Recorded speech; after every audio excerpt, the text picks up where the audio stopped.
Look what I did to this city with a few drums of gas and a couple of bullets. The overarching theme of the Joker is that he is really a psychopath. So a psychopath is someone who's callous and uncaring. They will use people as pawns to get what they want in their lives. They really don't care. I feel like listeners or viewers might hear your definition of that and be like, oh, I dated one of those. Yeah. Is that... I've been asked this before. When it comes to dating, psychopathy is probably an extreme version of narcissism. One of the traits for narcissistic personality disorder is you lack empathy. I think they're talking about people who are totally absorbed with themselves, not considering other people, think they deserve the best treatment. They should be the center of attention. They're pursuing unlimited power, beauty, money, whatever. Those are narcissistic traits. And maybe you are seeing them in people you date. Are you displaying them also, or what's happening? Welcome back to the Checkup podcast. Today, we're diving into the world of Dr. Eric Bender, a psychiatrist whose insights on the human mind have been featured everywhere, from the New York Times to viral videos with GQ. He's not just a doctor, he's a storyteller who makes the science of mental health actually click. You may have enjoyed his work on Batman Arkham Shadow, where he served as a consultant to ensure the science was spot on. In this episode, we're diving into the surprising ways Hollywood gets mental health terribly wrong, where it nails it perfectly, and even into the social media trend of diagnosing your ex with a personality disorder. Trust me, you'll walk away from this one seeing media and even your own mind in a different way. Let's get started. You've become quite vocal about how mental health is portrayed in media. If you had to say positive, negative, neutral impact on your work day-to-day working with patients, how has media impacted them? Media impacts them tremendously. YouTube just took over as the most watched from other streaming services. Yeah, let's go. So people watch media, and whether that is YouTube or whether they're watching Netflix or whatever other streaming services, people get ideas from media. If you look back, I'll just remember some of stuff from when I was a kid. The Karate Kid, 84. Karate had a huge explosion in popularity. And you go back farther, 75, Jaws. Sharks were suddenly hunted a lot more. Media gives people ideas. So to get ideas about mental health, let's make sure they're good ideas or real ideas. Yeah, that's true. So how, if you're doing a report card, do you think it's been trending on the good side or been more problematic? I think it's going in a very good direction. When I first started doing work with media and mental health, it was back in 2008, 2009. And at that time, I had teachers telling me, why are you doing this? This is a waste of time. I was asked by ABC News, can you talk about Darth Vader? What personality disorder Darth Vader might have? So I was talking about borderline traits and histrionic traits with some colleagues. And one of my teachers I really liked, he's like, does Darth Vader borderline personality? What? That's so stupid. But it's not. It's an entrance to talking about mental health, which even though we're going in a good direction, it's still very scary for people to talk about. So if we can talk about characters in movies and TV shows they like, then they can start asking and learning more. I always worry when talking about mental health subjects or covering them, there's a way to talk about them responsibly where you are pointing out that this is not the normal way that you would go about diagnosing things, but you're doing this as a form of entertainment in order to educate. Yes. Sometimes people blur the lines of that. Have you seen that happening a bit? I have. I think if I'm looking at, just to be clear, do you mean people looking at a TV show and saying this is how it's done and this is how I expect a psychiatrist to be? Well, maybe we can talk about multiple avenues here. So the classic example is you see someone on television, perhaps a reality TV star, and people start diagnosing them. Yeah. I mean, I get calls like that from trash outlets all the time that are like, oh, hey, do you think this person has borderline personality disorder traits? So that's a great question. So if we start with that place, I'm often asked, what do you think of this person, this public figure, this political figure, this actor, this actress, you name it. And I always say, I haven't evaluated that person and I don't have permission to talk about that person. I'm not going to comment on that. There's actually a rule in the American Psychiatric Association as the Goldwater Rule, which dates back to when Barry Goldwater was running for president. Psychiatrists were surveyed from Fact Magazine, or Fact Magazine sent out a survey to psychiatrists, I should say. And about 1,400 responded saying Barry Goldwater is not fit to run for president or be president. They'd never evaluated him. They had no knowledge of him whatsoever. And American Psychiatric Association came out with the Goldwater Rule. You cannot talk about these people that you don't know unless you have evaluated them and have their permission. Fact Magazine was sued and actually went under after that. But yes, I can't talk about ethically people that are in the public eye. And yet it somehow still happens. Why and how does that? I think people, there's no doubt people are fascinated by what is going on. Why is this person acting this way? Why is this person doing this? What, do they have something wrong with them? I think it's natural to ask those questions. I think some people maybe aren't aware of the ethics. Some people don't mind stepping across that line because maybe it brings them something, some joy, some fame, something. But I think it's natural to wonder, but it's also, there are ethics here we should pay attention to. Are these rules in place because it's ethically, morally wrong, or because you can't actually know what's going on from your limited knowledge superficially? I think both. And also you can do a lot of damage to people by saying, oh, this person has this. Clearly this person has this. You have no idea. Or this person's doing this. You can talk in generalities. I can say when I see behavior where someone might do this, I think there could be these kinds of things going on. So I'm not diagnosing anybody that way. I'm actually giving more information and using it as a way to teach.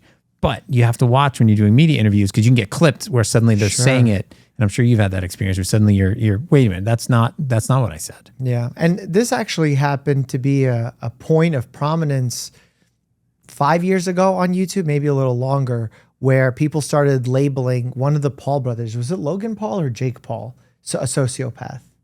Oh, was it Shane Dawson? So basically there was someone who was doing content with Shane Dawson in the mental health space saying that these individuals are sociopathic and essentially making the diagnosis without truly knowing them. And to me, again, from just trying to be factually accurate, throwing the ethics and morals out of the equation for the time being, people on camera turn up their personalities, change the way they act, especially when there's viewership involved, money involved. So to judge and understand them as a whole person feels like you're drastically not getting the whole picture. Correct. And that's the way I look at it too. You don't have the whole picture. I had a conversation with my wife a few months ago. She said, do you realize how much power you have as a psychiatrist when you're telling somebody how you see them and how you understand them? And I do. That's why I don't say certain things. That's why I'll help people explore what's going on in their lives. I don't want to label people with things, and especially people I don't know. That's just, it's not ethical if we bring that back in, but also it's just, who knows what's going on. Yeah.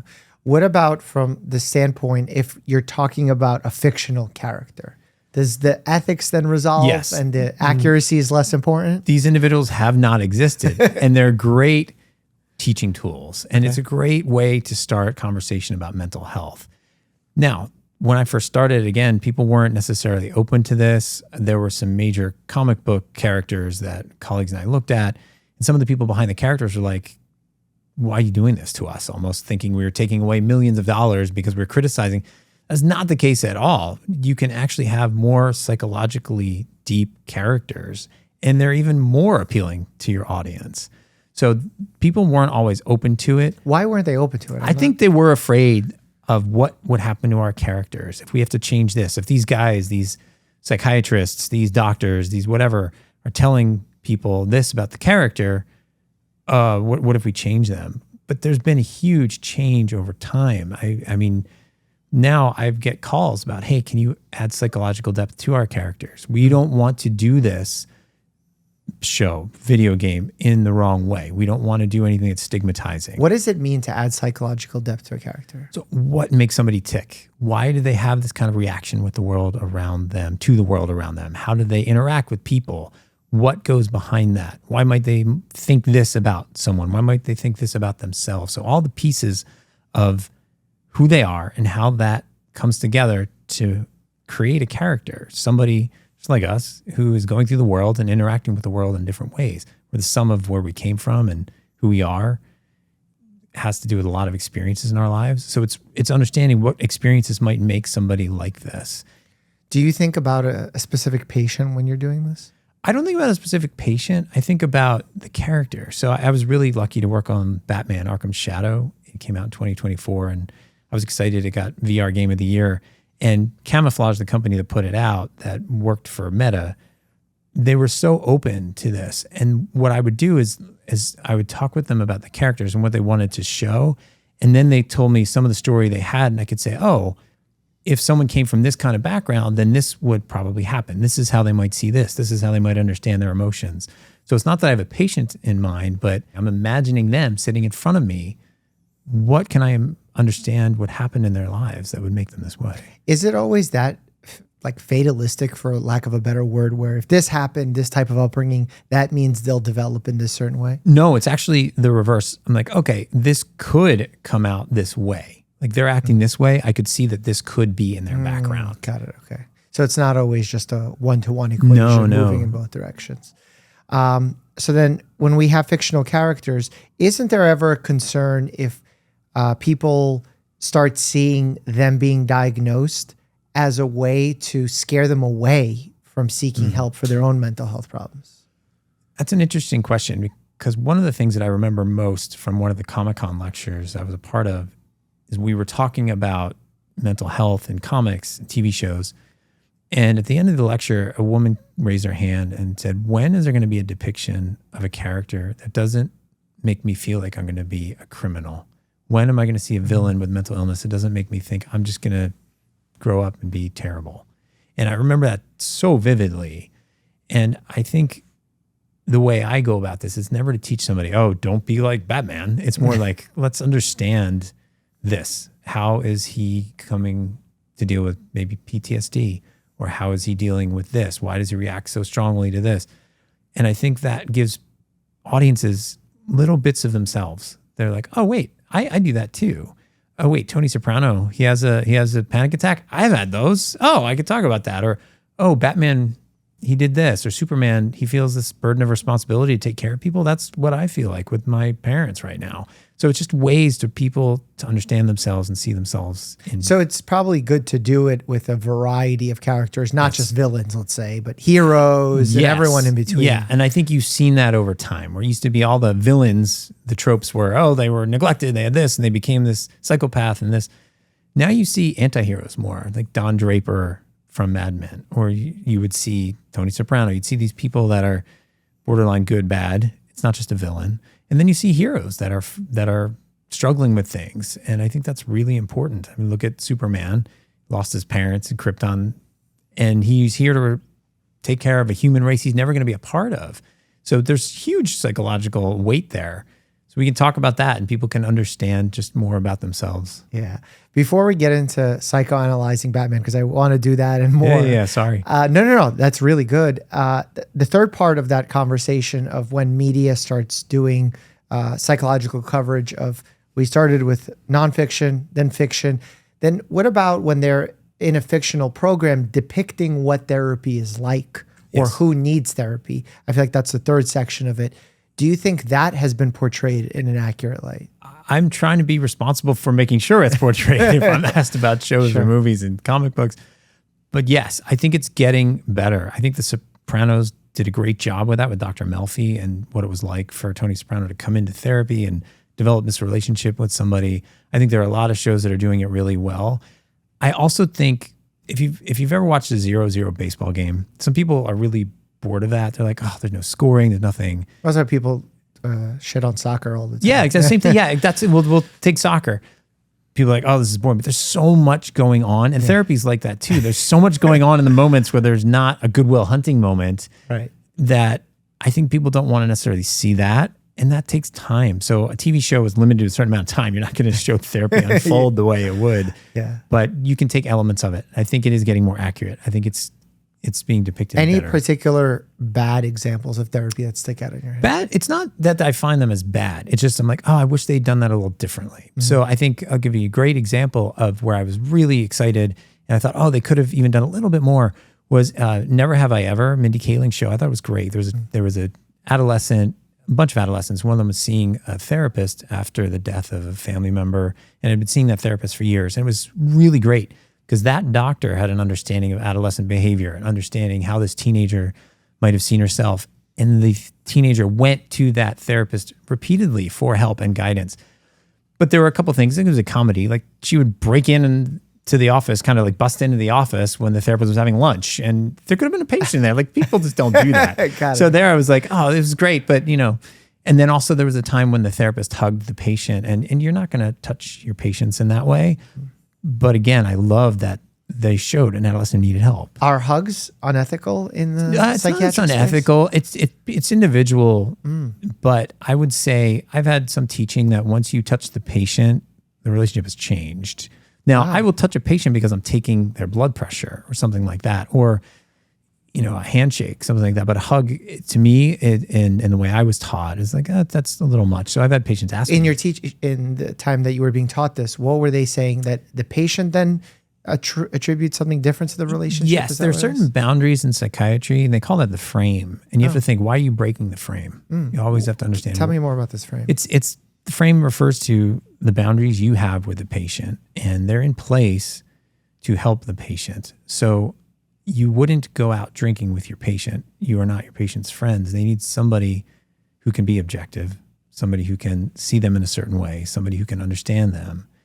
And when you do things like that, there starts to be meaning added into something. So if I brought coffee for my patient every day, there's something more in there for that patient than maybe just the coffee. It's like, oh, this person's thinking about me in an extra special way. I must be their favorite patient. Then there might be a pressure on that patient to be like, I need to be extra good. Like, what if he stops bringing me coffee? Like, if I don't bring it one day, then somebody will be like, am I bad? Like, there's all kinds of things that can get read into this. It basically becomes another place for cognitive distortion to creep in. Yeah. Correct. Interesting.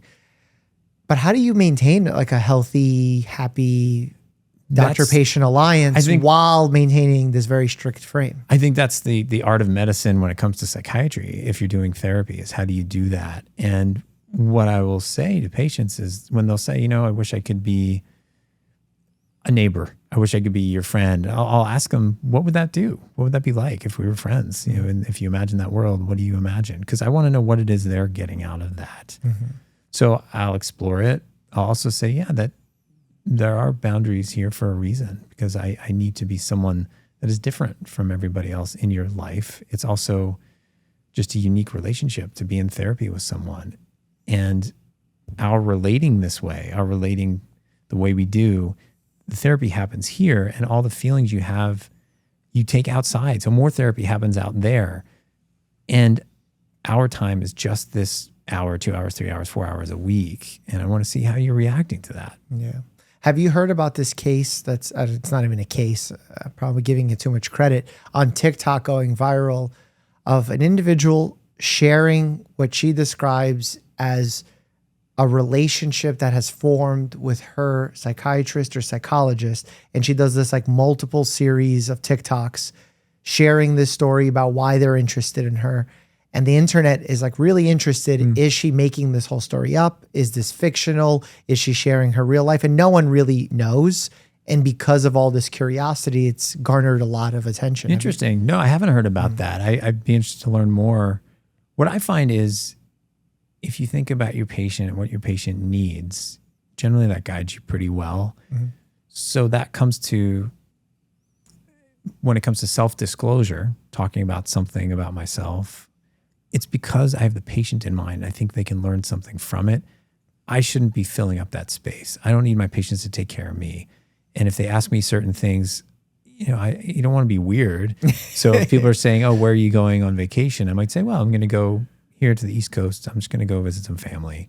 But I don't want to give them details about things, because it's not for them to think about. It's just for me to think about you. Sure. So in the past history of examples of therapy, of seeking psychiatric help, there's some movies that come to mind: The Beautiful Mind, a lot of very powerful Academy Award-winning movies. Do you think that they've given people an accurate representation of certain conditions? Or do you feel like because they're trying to suspend reality and allow everyone to understand and have buy-in, that they've lowered the accuracy level to a degree where it perhaps becomes a bit harmful? I think you can have a wide range of consequences to how things are depicted, and there's a wide range of how they're depicted. So I think, for instance, Silver Linings Playbook is a movie people really love, and the depictions of bipolar and mania I've commented on before. I think there are some great scenes. The knock on that, for instance, is that love in the end will cure mental illness. And that's not actually accurate. But you take away from it what is accurate, and then you can talk about, wait a minute, does it really work that way? And hopefully you have somebody you can talk to about that. But love is not going to cure it, but love and connection is really important to getting through life with mental health issues and even without. Yeah. So I think you look at things, if it's doing a disservice, that would be saying, for instance, let's show a treatment that's very effective and let's make it look horrific. Like, I think that does a disservice because then people are like, I don't want to do that. That sounds horrible. Right. So I think that can do a disservice. But if you're starting to show mental health on screen, I think that's a first great step, because for so long it was just not something people wanted to see or people were afraid to show. I think it's great that we can show it more nuanced, because I do think it's more interesting for audiences, and I think it's better to be accurate. What about individuals self-diagnosing or perhaps discussing their medications, their therapy styles on social media? Because I think about one of the problems we discuss in the medical side of things is direct-to-consumer advertising with pharma. And these days I'm like, yeah, that's a problem, but I feel like it's less of a problem now, because the things that go viral are not direct-to-consumer ads. It's the things that give social proof.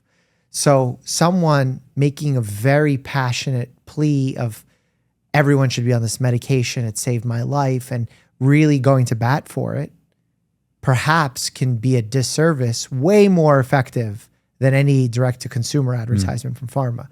So what's your stance on individuals making videos like that? Do you generally discourage it in your patients, or is that not something you cover? I think again, anything that gets the conversation going, great. However, there's so many complexities to medications and treatments and responses. I think that people just need to realize that because this medication was great for this person doesn't mean it's going to be excellent for you. And I do have a lot of patients come and say, oh, I saw this on YouTube, or I read this on Reddit, and like, okay, all right, so you read it. What do you think? And so have a conversation and say, well, we've been over this before. Sometimes people will come back with saying, I've read this again. Say, well, what are you trying to accomplish? What do you want to do? And we could try that. I don't know that that's the best way to do it for you for these reasons.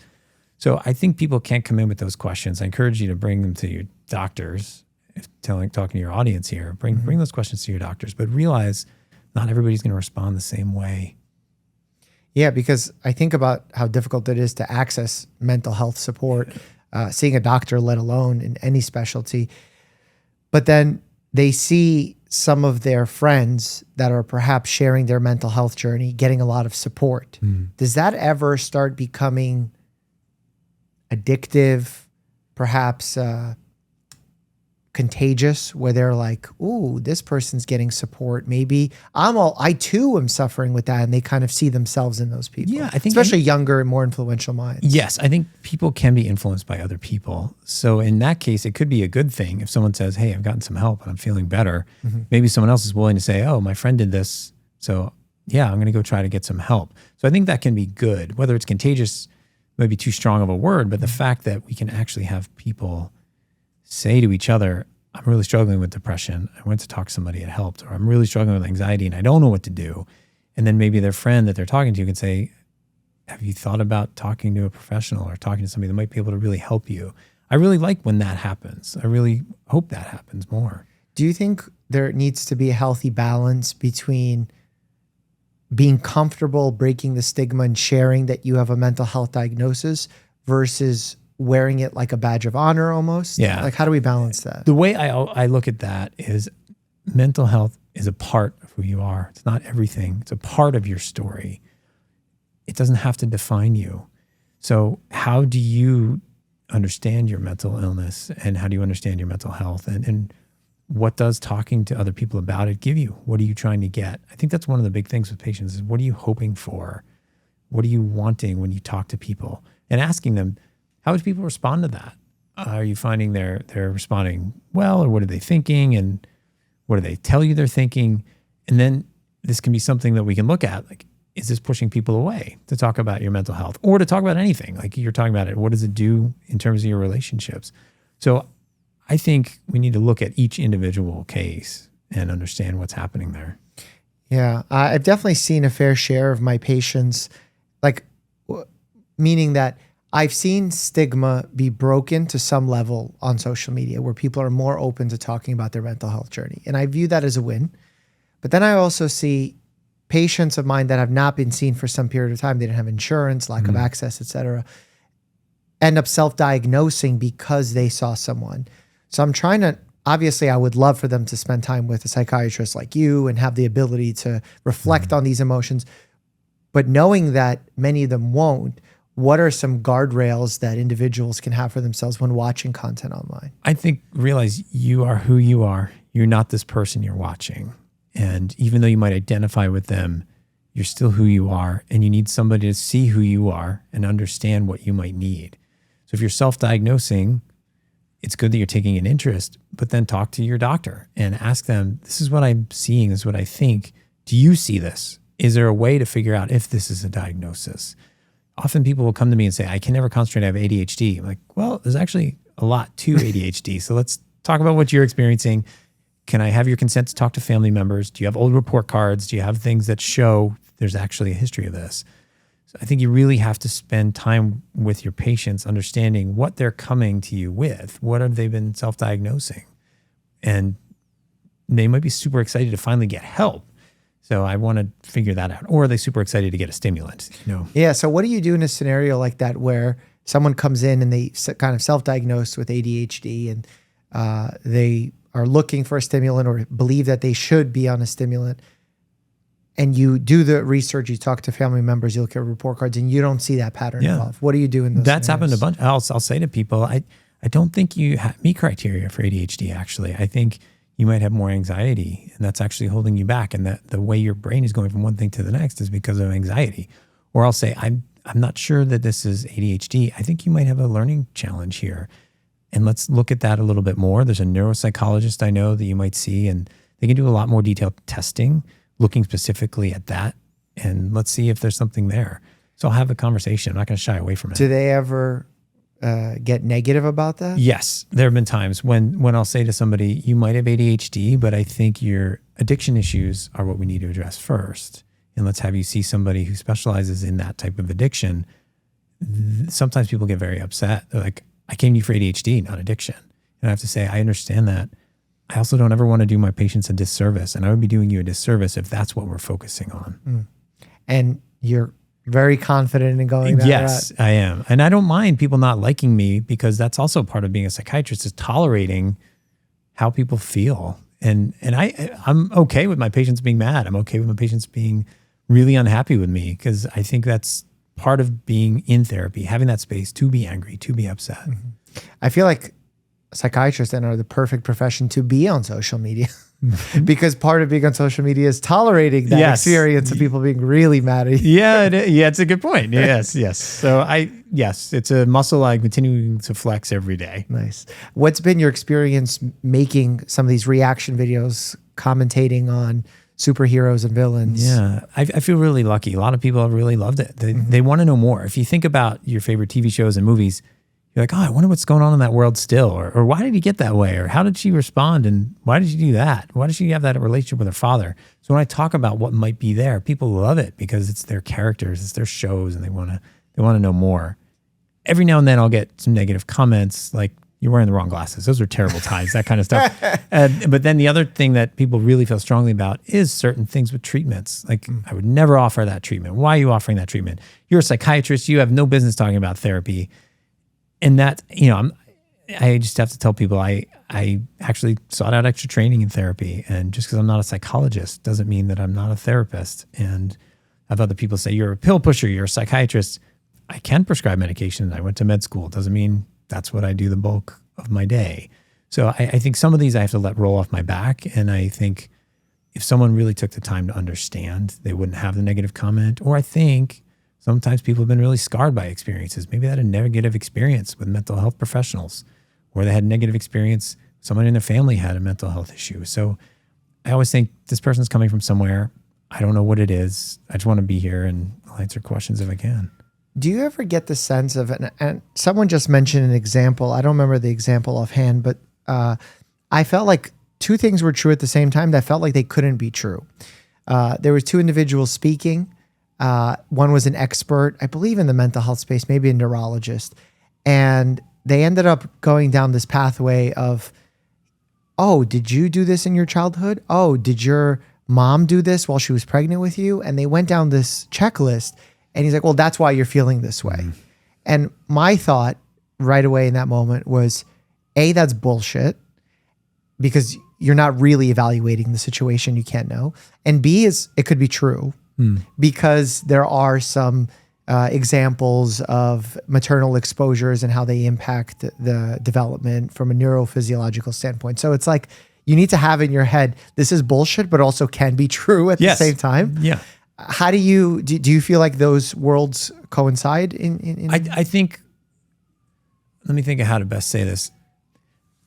I have the belief that we really do see the world because of experiences throughout our lives. And a lot of them we aren't even aware of anymore. They're in our unconscious, but they've shaped how we go about interacting with people, how we see things. And there are times when you're speculating on that, saying, this did happen when you were a kid. What I'll say to people is, from my experience, I have seen people who had that experience look at the world this way. And I wonder if that resonates with you at all. But that could also not be true at all. So that's the way I handle it. It could be that. It could be something else. And people will tell me often, like, that would make sense. I don't feel that way. Or, no, that's not what happened. The reason this happened is this. And then they'll actually tell me, like, this is what happened. So I think there's different ways you can balance maybe this happened, maybe it didn't. And a lot of the therapy I do is exploratory therapy. It's exploring what people have experienced in their lives and how does it affect them, and are they aware of certain things? And I'll see people sometimes for a while, and then they'll say to me, I haven't told you this, but this is something I've really thought about. This happened in my life. And I feel really honored that they feel so comfortable to talk to me. And then that opens a huge door where, like, that sounds really, really painful. And I wonder if that's been behind a lot of what you feel. Mm-hmm. Yeah, I think about in the medical side of things, how I watch either like a house MD go down a checklist and make this miracle diagnosis. I'm like, oh, that's so not realistic. Or on the flip side, I see some influencer huckster that's like, oh, you have headaches, it's because you're not consuming enough pink Himalayan sea salt, some like wild claim like that. And to me, there's obviously various forms of misinformation there. But to me, what bothers me on a larger scale is that it's ruining people's understanding of how we actually go about making a diagnosis. So creates a barrier next time they go see a doctor. Has there ever been a patient where you've seen them come into either a therapy session or a medication visit? Maybe you don't even make that distinction when you see patients, but they are working off something that they saw somewhere else and they expected something completely different than what you were offering them. Yes, I've seen it in many different ways. I've seen one patient start with me years ago, and they'd been in therapy before. And then they said, after a few visits, like, so this is therapy with you, huh? I said, this is how I work. This is therapy with and they're like, I have no idea what I was doing before with the last person. Almost in a flattering way, like, oh, this is different. And then I've seen the opposite. This isn't working. The last therapist did this and this and this with me, and I don't think this is a good fit. And I'd say, I understand that. I can look at some of those things, but the way I work is this particular way. I use elements of CBT or elements of interpersonal therapy or elements of this type of therapy, but this is the way I am. It's very much the way I'm acting with you right now. I'm not acting. This is me. I'm asking questions or responding to questions. And some people are not used to that. They'll come in and say, I used to have a therapist to be really silent the whole time. Or the worst is, I had a therapist. Is it normal for a therapist to cut their nails during their session with me? I was like, I don't typically hear of that. So self-grooming is not ideal. So sometimes it's in that way, but other times there are people that, I do better with homework. I do better with CBT that's strict and manualized. I'll say, I don't do that, but maybe you should talk to somebody, and let me give you some names of people. I just want people that come to see me to get the help that they need. And if that's not for me, that is fine. Can you take us through some of the different modalities? You started mentioning them already, but I think it's cool to lay it out for people. Sure. So cognitive behavioral therapy is a form of therapy that was developed at UPenn years ago. And it looks at your cognitive thoughts and your behaviors. So CBT, cognitive behavioral therapy. And you're looking at the way you think about things? Do you have automatic thoughts about things? Do you have certain distortions when you think? Do you have catastrophic thinking? So you're looking at these and you're keeping even thought records. You're starting to categorize your thoughts, understanding them. And when you understand them, then you can start to have some behavioral changes too. There's exposure response prevention therapy that can be part of CBT. So you make a hierarchy of fears. You look at the bottom rung, like what's something, let's say you're afraid of snakes. Start with that at the bottom. Let's just use the word snakes a bunch, and you monitor how you feel on an anxiety scale 1 to 10. You keep doing that till the anxiety goes down to a 2 or 3 or 4 over time, a couple of days, weeks, whatever. And when it's down consistently, then you go on to the next rung. So this can be part of CBT too for anxiety and people who have fears. So that's cognitive behavioral therapy. And I'll use elements of that in my therapy. What I do the bulk of is called psychodynamic psychotherapy, and that's looking at relationships, the dynamics between people. Oh, I noticed that this relationship you're describing with your father, it seems to mimic actually the relationship you have with your husband. Can you tell me more about that? I'm looking at what is happening in their lives and what are patterns of behavior that might still not serve you well that you're doing, or what are patterns that might be different that could serve you better.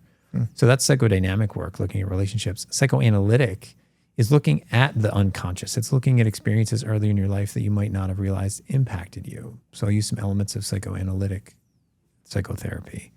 Then there's acceptance and commitment therapy, where you're looking at, okay, I do tend to see the world this way, and I do have this understanding of it. So let me accept that, commit to possibly seeing something different or looking at it in a different way. So I use elements of all of these different therapies. Some of them are strictly manualized, meaning there's a manual. And if you are a strict person in terms of CBT, you do the 10-week, this week we do this week we do this week we do this. Some people love that. They love the homework that comes with that. They love the I guess, schedule to it. For me, I find I like to get at the root of things more, which the psychodynamic and psychoanalytic stuff helps me to see. Then I can bring in elements of CBT also. What about DBT? DBT, dialectical behavioral therapy, is a therapy that has the most evidence for treating borderline personality disorder or borderline traits. Borderline personality, when I first heard about it in med school, I'm like, borderline what? They either do or don't have something. But the way it was originally described is borderline, meaning somebody on the border between psychotic, having a break from reality, and neurotic, using all their energy to maintain and hold on to their anxieties, try to manage their anxieties.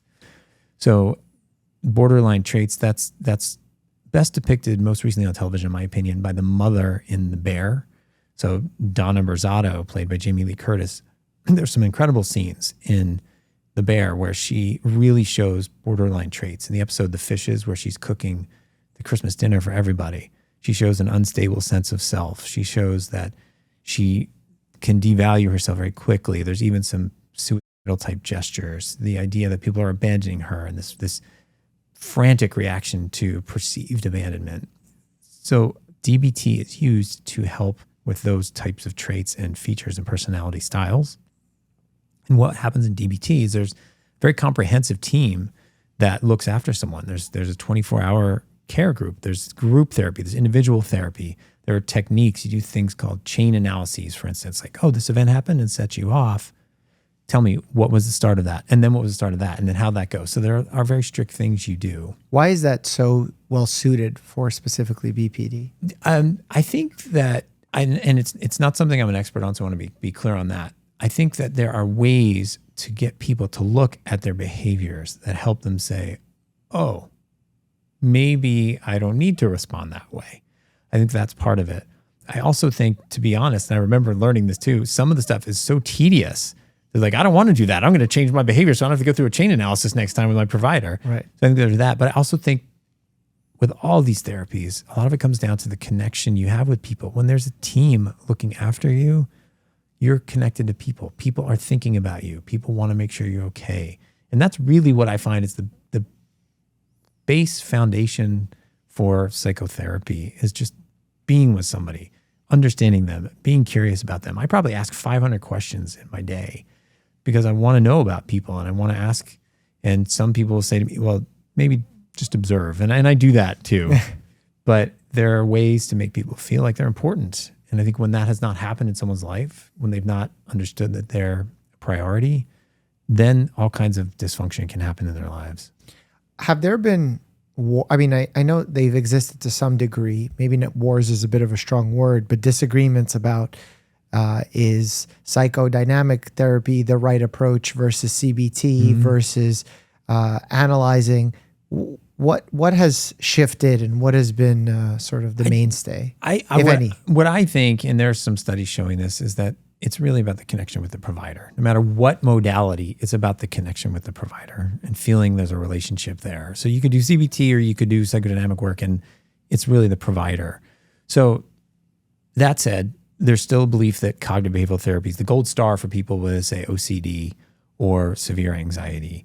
And if you're not doing that, you're doing them a disservice. And I will work with people in the way I do. And if it comes to my attention that they're not improving over time and they're really still distressed, I'll say, why don't we have you try something with a CBT provider? So there's still certain beliefs about things, but it really does come down. Evidence shows it comes down to the relationship you have with your therapist.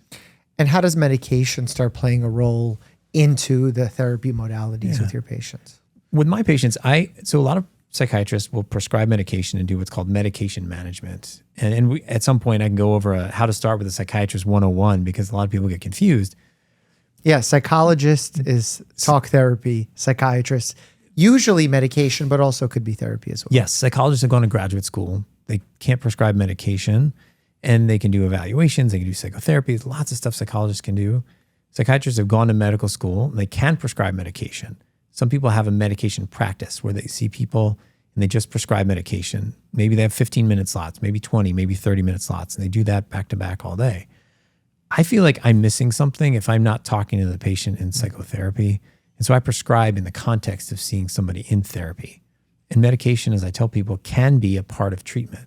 We talk about when it might be indicated and what does that mean? And what are the risks? What are the benefits? What are possible side effects? What happens if you don't take medication? When we start, when are you going to stop? All those things. So we have conversations about that. But I see medicine enter the picture as a part of treatment. And I see it in particular when someone's not functioning throughout their day. They're not getting through their day the way they should. Have you felt like over the years since you've been in practice, there's been an uptake with comfort surrounding medication or a higher reluctance to want to be on medication? I think there are a lot of factors that play there. Some of them are, do I know people on medication, or do people get better on medication that I have heard have been on medication? So I think people want to know that there's been some success or a reason to take it. I think people get scared sometimes because they see, again, back to depictions of media, terrible side effects depicted on TV, or they see people not themselves, whatever it is that they've seen. And then there's also family and cultural values and beliefs. Like, what does it mean to be on medication? What does this do for my identity and how I see myself? Am I flawed? Am I broken? And do I need fixing? Is that why I'm taking this? So there are a lot of reasons for people to come in and be excited about medication and a lot for them to be not so excited about it. And I haven't necessarily seen an uptick in patient acceptance. I think with younger generations, there's a lot more destigmatization of mental health that's happened over time. Older generations still feel, when I see people in their 70s, 80s, 90s, sometimes they're like kind of looking over their shoulders. They walk in the building and want to make sure that everything's okay. Yeah. I imagine it's tough for someone who's being recommended to take a medication that we as medical providers say we don't have a perfect understanding of why or how it works. How do you manage that? I say exactly that. We don't know exactly how this works.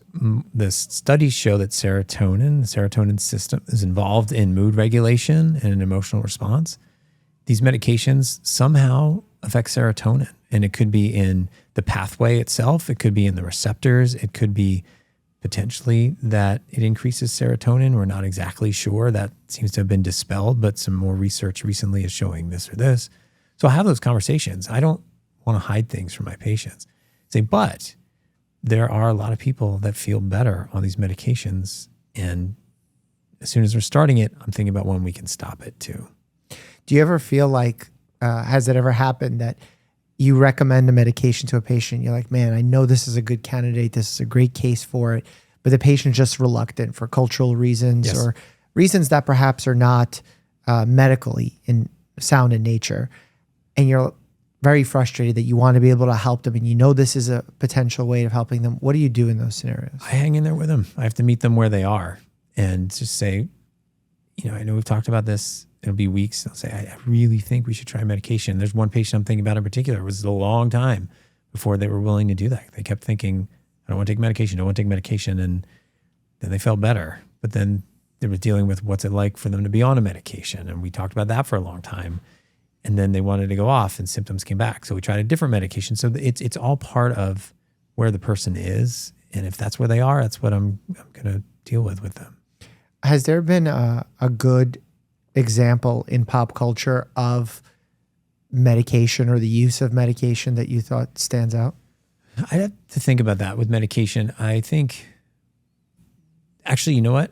I just remembered. So your Friends and Neighbors on Apple TV, the main character, John Hamm's character, his sister has a bipolar disorder. And I really liked that she was not on her meds and said, I don't want to be on those meds because this particular side effect happens to me and I hate that. So I think there are ways to talk about it. And she's also able to say, yeah, well, maybe they help me in this way, but there's this that I'm dealing with. So you see that conflict patients have sometimes. No, what I would say is if you're having that side effect, maybe there are other meds we can try. So there's always something else you can try. Yeah. I think about how a single hit TV show, episode, movie can really harm our ability to practice quality help for our patients. Like we know all medications carry risks, not even medications, therapies carry risks, surgeries carry risks, vaccines carry risks. And yet if we put the focus on the scary part only and really blow up the fear of the risk, that can carry repercussions across the board. Where I remember there was, I forgot the name of the movie, I'm blanking on it now, where some very famous actor said that Merlot is trash, the wine. Yeah. Sideways. And as a result, Merlot sales just, again, had nothing to do with the quality of Merlot. So I think about that and I'm like, oh man, how quickly we can harm the medical system by doing something like that in modern media. At the same time, how do we allow for authenticity and encourage authenticity from people who have been hurt by these things? Yeah, I think you can have authentic conversations. I think that can be part of a TV shows when they're going to the psychiatrist, like, well, what about this? And what about this? And actually show that real dialogue. Yeah. I think people would get a good idea of this is how we deal with it. And I have had some patients come in and be like, this medication, I cannot feel my groin. Like, okay, that is the wrong medication. So we should change that. And that must be really uncomfortable. Okay. So I think those kinds of authentic conversations in a TV show would work. You can do that. Yeah. How do you decide, or I guess, what is your approach in discussing with a patient side effects of a specific medication when you know that discussion on its own can raise the likelihood of those side effects occurring? I don't know that I always find that to be the case. Really? Okay. Really, yeah. I think just saying, hey, these are the medications. This is how it works. The science behind it is supposed to be this, or this is how we understand it. Common side effects might be the following, but before I go into that, just know not everybody gets a side effect. You might be somebody who gets none of them. Some people get some, but we don't know until we try. We're going to start at a lower dose than even usual because I just want you to get used to taking it and seeing what it's like, and then we'll increase it over time. So I think when I start out that way and people are like, okay, this might happen, this might not. And I'm saying, I don't know, let's just see, but I'll be with you as you start this. I think that can actually make people more comfortable. So you don't see the nocebo effect? No, I don't. I actually don't. Because I think if that were the case, my patients wouldn't go on the medications because I've talked about some wacky side effects from things too. Right. So I do think it's important also to dispel rumors like, so if I take this, I'm not going to start screaming in the middle of the night, am I? I'm like, if you do, that would be highly unusual. Yeah. Please let me know. Case report. Yeah, so, exactly. But I do think just talking about it and saying, hey, that'd be really disturbing to imagine that happening. Yeah. Where'd you get that idea? Yeah, I think my mind's going to an example of like a statin, a cholesterol lowering medication, which in pop culture has been associated with muscle aches. And take me for someone in their 60s who's not having a muscle ache. That's an age group that experiences frequent muscle aches. So I always try and balance that conversation with the type of patient I'm having the discussion with, Because some of my patients, I'll outright say, hey, do you want to go down the list of the situations that can go wrong with this medicine? Or are we comfortable monitoring and you bringing it to me and we deciding together if this is a side effect of the medicine? Interesting. And it's an approach that has worked well, but I feel like could not work perfectly every time, because patients sometimes say, I don't want to know, full on, because they believe that they will have that side effect if they're aware of it, almost like they're expecting it. And that happens to me a lot surrounding pain and discomfort, where patients who are guarding, basically if they've had a low back strain and a few days go by and they say, I'm still getting up very slowly and gingerly because I want to protect the area. And they're almost like putting their antennas out to feel the pain. And it sets them in this cycle of waiting to feel the pain, and they're amplifying the pain. Versus when I say, hey, stand up. If you feel the pain, you're not going to throw your back out again. It's such a mild issue. Just go through it. Sure. That breaks that cycle a bit. And I wonder if this plays into that psychology a bit. Yeah, I find, again, just talking very much outright, this might happen. If this happens, you might feel this. It might go away in a few days. As you stay on the medication, you might get used to some of the stuff. If it doesn't, we'll figure it out. I think that part reassures people. Like, let's figure it out. Oh, this isn't the end all be all of anything. Oh, there's other medications. Oh, you're going to listen to me? Oh, I can talk to you between sessions and send you a message. I think people feel reassured and they're willing to try something. How different is talk therapy in someone who's experiencing a condition like depression, major depressive disorder, generalized anxiety disorder, versus someone who's, let's say, coming to see you with schizophrenia? So I don't specialize in psychotic disorders. I actually have a colleague who does, and I send all of the patients with psychosis to him because he specializes in that. But that does present very differently. Someone with schizophrenia, that's a psychotic illness. So there's been a break from reality, and they would be hearing things that aren't really there. They might have disordered thinking. They might have delusions. And that will really play into how you interact with someone. You can imagine if someone's already delusional and maybe suspicious, those patients in particular might have a really hard time with medication. Oh, wait, you're giving me something? You want me to put this in my body? What is that? So someone who's specifically trained with psychotic disorders, I always like going to that person. I know how to treat those patients, of course, and I can do that, but I don't. That same type of suspicion and worry, though, with anxious patients I have can certainly impact the treatment. Someone who's really anxious, if I make a small change or suggest a small change to something, that can trigger a huge reaction. Like, oh, I can't do this. It's the medication. And then they start looping. They'll use the word looping on this, or they'll have ruminations about medication. So it depends on what they're dealing with, but that can impact the therapy and the treatment itself. Yeah. I'm crazy. I'm depressed. I have PTSD from that date. All the colloquial terms that people use that are actually words that have meaning in our field. Yeah. What's your take on that? How do we correct? Do we need to correct? Well, I correct because I think it can not reassure is the wrong word. It can educate people.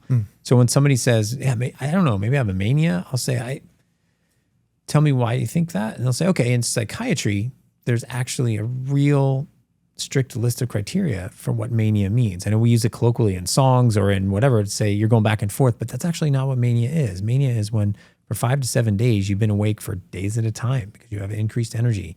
You might be taking on more activities and your behavior might be unusual compared to what it is. You might be having sex with multiple people or starting to gamble, or your finances, you made 200 transactions. So you might be doing things that are different and you're grandiose and you think you're going to change the world and you're going to meet God and create a new language. Those are criteria for mania. They're like, oh, I don't have those. Got it. So you're able to insert some education. Yes. Yeah. How do we, or do we need to discuss using those words colloquially in media or on social media? I think so. I think it depends. If more and more people are like, oh, I'm totally manic, then like PTSD is a common one these days. Yeah. I do think that's worth having some corrective measures taken. What's your general stance on that right now? What I say to people is it sounds like you might have had something really traumatic and it is affecting you for sure. For PTSD, there's strict criteria, but that doesn't mean what you're going through isn't traumatic and we should deal with it. I'm not going to treat you because this diagnostic criteria is met. I'm going to treat you because you're here in front of me and this is what you're going through. So tell me about it. What was that like? It sounds awful if you want to talk about it, or let's find a time when you feel comfortable in the future talking about it. I'm not going to push you, but it sounds like something has really bothered you. Speaking of traumas, what's your take on the book, The Body Keeps the Score? I think that I haven't read the whole book, so start with that. I think your body does remember things, and people who've had traumatic experiences can find themselves remembering those experiences. Flashbacks are different than memories. It's you feel like in the moment you are back where you were before. So I think it's important to talk about what are the criteria of PTSD? What are you experiencing when you feel you are back in that kind of a moment? Your body might keep the score. Your body might have a memory. Oh, when you are touched there, that is not something that's okay. So I do think there's some truth to this idea that our bodies react to trauma physically and emotionally. Have you seen within some of your patients emotional or mental health symptoms start taking a toll on their physical body? Yes, and I'm imagining you see this in patients too. Somatic symptoms are when elements of mental health issues present as physical symptoms. And it does not mean, I want to be very clear about this, it does not mean the pain is not real. It means that when you experience pain, you might also have it exacerbated by mental health issues. So when I have patients with chronic pain, they'll tell me, oh, this pain is acting up. So I know that's a sign that I'm actually more anxious. And so we can talk about the anxiety as opposed to talking about the physical pain. They understand that. And they'll tell me, yeah, I definitely see a correlation. So I can see and do see physical symptoms as a result of emotional symptoms, but it's very important to make sure your patient doesn't think you think they're not having real pain. Yeah. How do you, what's the reception like from patients on that? They feel like they're understood, that they can hear that. Like this pain won't go away, even though they've been, say, at a neurologist or 2 primary care doctors or a bunch of people and evaluated, and they say there's no root cause. We can't see anything. Pain is pain. It's what somebody's experiencing. So a lot of times they'll say, I am experiencing this. I'm not faking this. It's like, I'm not thinking you are faking it. I'm really not. I wonder if it's perhaps different for you because they're coming to see you already accepting of the fact, or at least open to the fact that they're discussing their mental health. But when they're coming to see their primary care doctor for an elbow pain and their mental health is brought up, I face a lot of reluctance. I'm sure you do. and that I've seen before. My colleagues in your field and in internal medicine, I think it's really in the art of how you do it. Say, we've gone through a lot of the physical tests. There's nothing physical. I do wonder if you're a person who experiences physical pain as a result of some emotional things too.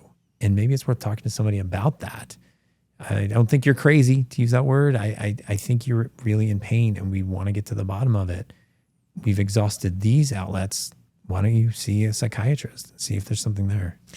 When a person is having a struggle, whether it's physical pain related or let's say mental health related for this example, who should they reach out to first? There's so many options these days from a social worker perspective, life coach, therapist, psychiatrist. What should one do? First thing I think is just starting to accept you want to talk to somebody or get some help. If you have a primary care doctor, I would start there and just say, hey, this is going on and I've been feeling this way and I don't know what to do. So hopefully the doctor can give some guidance. Because a lot of times people say, I don't know, do I start with a psychiatrist? Do I start, how do I know? And I'll tell people, a psychiatrist can prescribe medications. If you think medication might be a part of your treatment, like, well, how will I know? And I'll say, that's a good question. So why don't we have you just try to start with finding someone you're comfortable talking to. Are finances a concern? Do you have insurance? What will you be paying out of pocket? So really looking at all the factors that have to go in. It's an ugly world when you think about it that way, but there's a huge range of what people charge. And some people have what's called a sliding scale and some people don't. And you find out what your insurance covers. Is someone in your network, meaning that your insurance company is contracted with that provider to allow that provider to give services to people with that insurance? That's a lot easier. That's when you pay a copay, a small fee for going, and that's it. Or is the psychiatrist out of network? Do you have to pay them out of pocket? And at the end of the month, they give you a bill that shows you've paid, and then you could submit that to your insurance for what's called out of network reimbursement. saying, do you have out-of-network reimbursement? Will they cover any of that? I have some patients that get like 15% of their bill covered by their insurance, and others get 95. So it really depends on your insurance. So really understanding, okay, what do I have to work with? What are the financial obligations that I will have? And then I say, call people, email them, ask them if you can talk to them on the phone and understand how they work.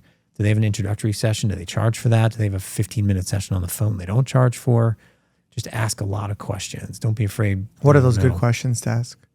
What we were just saying. So how do you start out practicing? Do you meet somebody and what if it's not a good fit? Or do you have any particular way of working? If, say, somebody's heard about CBT or something, you wouldn't necessarily want to go to somebody who does dialectical behavioral therapy if you're looking for CBT. So I think asking people, how do you practice? But probably the best way is it possible to meet you and see if it's a good fit? And do you charge for that? That's a great way to start.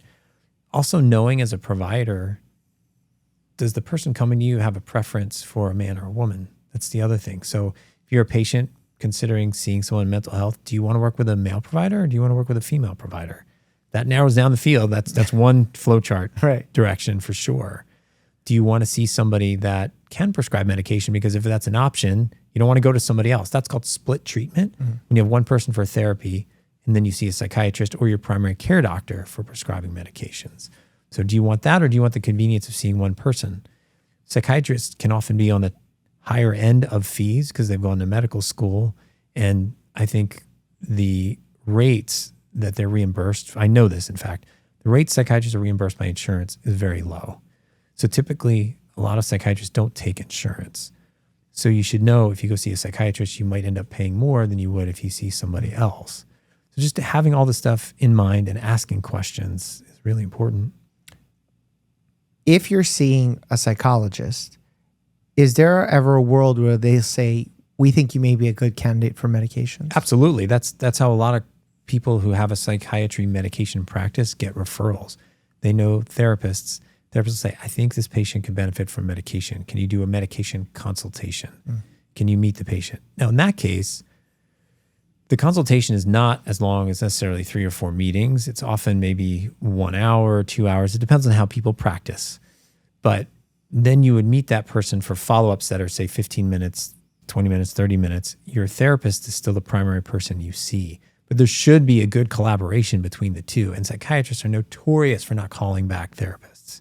I was always taught, call back the therapist. So as soon as I finished with a patient back in residency, when I was treating them for meds only, I'd call the therapist, say, just saw so-and-so, they look okay. Let me know if you have any questions.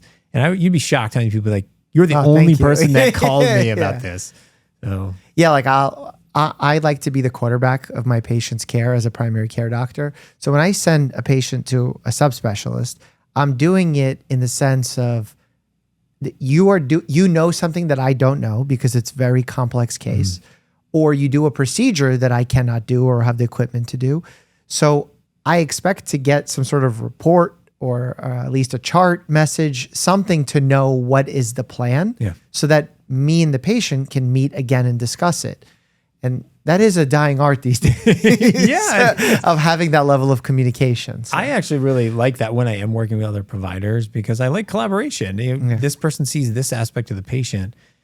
And sometimes I'll even say to a patient, can I have consent to talk to your doctor? And I'll say, how would you feel about me meeting your partner?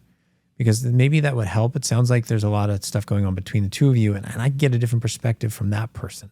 So the more perspectives I can have, whether from a relationship that they have with their partner or providers, I think it's good. It's helpful. So we talked about the different varieties of mental health help you can get. What about these online BetterHelps? Are you a fan? Yes and no. I think online therapy can be helpful. Maybe I'm old school, but I feel like the connection you have with a person in the room can't be beat. I think that I see the way somebody's tapping their legs and I can say, are you nervous? Or it seems like you're tapping your leg. Maybe just make that observation. Or I could say, I noticed when I said this earlier, you kind of winced. And so making observations that AI can't, and that can open up doors that AI can't. At the same time, I have had some very anxious patients, and some of them have told me, in between our sessions, I've asked AI this or I've asked AI that. Whether that's good or bad is arguable, because I think it's good that they can seek something in between, but it might perpetuate seeking reassurance, which is something you're trying to help someone anxious not do. I think in the future, what's going to happen is AI is going to be a base level of care, and then it's going to go up from that. And maybe the most expensive care is going to be seeing a person in person. Got it. So that's in the AI space. What I meant with the BetterHelp specific analogy or question is they have, I don't know if they have therapists, they have some kind of online virtual person that you could meet with, and perhaps it's a different person each week. And it's like one of these platforms where you get zoomed in to a visit. Do you like that approach in general? Sure. Or? So the reason I answered as I did too was I thought that was mostly texting. There are some sites, and I could be confused with BetterHelp. Yeah. There are some sites that are just texting therapy. That's where I think you miss some things. I think any connection to get people to mental health providers is good, but people often have not been in therapy before. So I would say if you're on a Zoom session where you've been zoomed in because of this program, do you feel comfortable with that person? What does it feel like? And if you don't feel comfortable, bring it up with the provider. That's the other thing I really want to see happen. So I think it can be great, but if it doesn't feel right to the person, don't feel like you have to keep doing this therapy. So use that as a way to get to somebody else. Yeah, I always think about this from a perspective in my world where there are companies where you can basically self-diagnose yourself and get a prescription for whatever you want. And maybe I'm exaggerating when I say whatever you want, but you could say, oh, I have male pattern baldness, so I need finasteride. I have erectile dysfunction, so I need Viagra. And even as far as I have strep throat, so I want amoxicillin or penicillin, what have you. Yeah. So I like that these websites offer access to people who perhaps don't have access due to transportation barriers, cost, because they're usually a little cheaper than actually going to see a doctor in person. That should tell you a lot. And the fact that perhaps they can get a prescription virtually sent over to them, and it's easier to get the medication than delivered, especially if traveling is difficult for them. But at the same time, I'm like, are we hurting that alliance between doctors and patients and all the other benefits that come with a patient coming into my practice? Because if they come in and they start asking about erectile dysfunction medications, perhaps that's an early sign of heart disease, diabetes, that we now catch a condition in its early stages where it's much more treatable, or we could get the biggest impact on their life versus, oh yeah, here's some Viagra and I'm never going to check what your sugar level is. So does that function the same in the psychological space? I hope that people don't go online to get their psych meds, because while I agree with all those benefits of it, there can be side effects, and there's also things to follow up with. So if you're on certain medications, you might want to check an EKG every now and then, or you might want to check your lipids, a blood sugar, things like that. Are you following up with that? Is someone who's prescribing this doing that? I've had a patient tell me he's gotten some meds, a GLP-1 online, and I'll say, do you ever talk to that doctor? Like, nope. Like, do you ever get any follow-up? Nope. I'm like, okay. So I think in psychiatry, no, because medication is a piece of treatment, but there's also a time when it might be appropriate to stop it. Is anybody paying attention to that? And again, a huge piece of psychiatry is the relationship. So who do you have a relationship with? I think you'll get better on that medication if you're actually seeing somebody at the same time. What about some of these reality shows that are actually showing what therapy's like? Couples therapy. Yeah, I think that can be good. Just realize not every therapist is going to practice that way. So if you go to somebody thinking, well, this is not how it's done on TV, it's probably not how it's done on the TV, because that's a different person and they have their own style. So I do think it's interesting to show that, and maybe it doesn't scare people. Maybe it actually makes it more accessible. Like, oh, that's what that would be like. And also, I do think it's brave of the people on those shows to allow their lives to be broadcast in some way. My understanding with couples therapy, while I haven't watched it, is people are talking about real issues that they have. And that's not easy to open up about anywhere, let alone with a camera and then shown to millions of people. Yeah, I've seen this also play out in the podcast sphere, or similarly, they have these interviews, these sessions, and then they play clips of them. And I'm like, oh my God, if we think about all the, like, to me, that takes away your frame. Ideology to some degree. Well, that would have to be clarified right away. Like, look, we're going to have this medium where people are going to know your stuff. So I just want to say that's going to be unusual for the kind of treatment that we have. And I see some professional athletes, and sometimes I'll have to say, the organization that you guys are playing for, they have a certain way of going about this. The way I go about my practice might not mesh with that, but I'm going to treat you the way I treat any other patient. But just so you know, this might come up, and I will go to bat for you, and I will make sure that I explain why I'm doing what I'm doing. But this is probably going to come up. So I think if you address all that stuff up front, it's fine. But it is. I wouldn't want somebody in on my therapy. Like I wouldn't. But again, the idea that you can show this is what a therapist looks like. This is a real therapist. This is a licensed therapist who's not totally doing crazy things. That's good. Yeah. Where do you stand on psychiatrists or psychologists who have their own psychiatric issues? I think you wouldn't be human if you didn't have your own issues. I think that psychiatrists, psychologists, providers, primary care doctors, everybody should know where your issues start and stop and where your patients start and stop. And you can be a better provider in mental health in particular when you're a patient yourself. So understanding what it's like to be in the other chair, literally and figuratively, to be vulnerable, to have feelings that you don't want to share or that are hard for you. So you know what it's like for the person you're sitting across from. So I think it's really important. Now, if the provider's issues are toxic to the therapy, that's a problem. Meaning, let's say they're really narcissistic and they need you to praise them. Like, is the therapy for the patient anymore, or is it for the provider? Or if there is a substance use issue and the provider's falling asleep in the session, or the provider's very inappropriate and slurring words, things like that, that's a problem. So I think if people are dealing with their stuff, great. If people aren't, that's an issue. I'm curious, in a scenario, this happened to my therapist, my psychologist that I was seeing, and she pointed out that she was discussing another case, again, with no details whatsoever, but the fact that someone was saying things about that happened in their life, and they were looking for reassurance that what had happened to them was terrible, but objectively, it wasn't terrible. And I don't remember the exact details of it, but when the psychologist went and told them, hey, look, what happened to you is terrible. The fact that you're feeling this way is terrible, but just so you know, that's not this. And it kind of created a conflict. The patient ended up leaving.